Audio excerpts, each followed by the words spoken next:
Hello नमस्ते प्रणाम। आप सब कैसे हैं? मैं आशा करती हूँ कि आप लोग अच्छे होंगे। मैं सीमत तुरुंगला देवी अपने यूट्यूब चैनल में आप सभी का स्वागत करती हूँ और करती ही रहूंगी। आज फिर से मैं सर्वगारी गीत गाने जा रही हूँ। पसंद आए तो लाइक सब्सक्राइब शेयर जरूर कीजिएगा और कमेंट जरूर बताइएगा गीत आप लोग कैसा लगा प्लीज। सरवा के बहिनी प्यार के अपना रेट मांगली, सरवा के बहिनी प्यार के अपना रेट मांगली।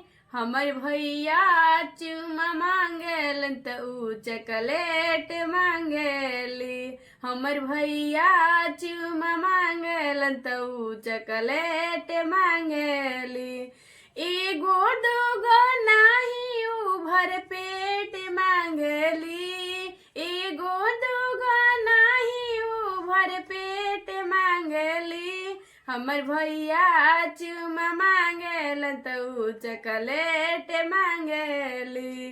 सरवा के दीदिया प्यार के अपना रेट मांगली, सरवा के दीदिया प्यार के अपना रेट मांगली। हमर भैया चुमा मांगलन त ऊ लॉलीपॉप मांगली, हमर भैया चुमा मांगलन त ऊ लॉलीपॉप मांगली।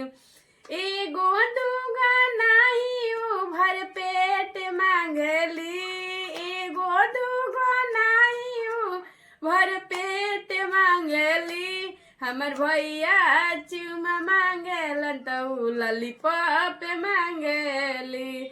भसरवा के दीदिया प्यार के अपना रेट मांगली, सरवा के दीदिया प्यार के अपना रेट मांगली। हमर भैया चुमा मांगलन त ऊ चकलेट मांग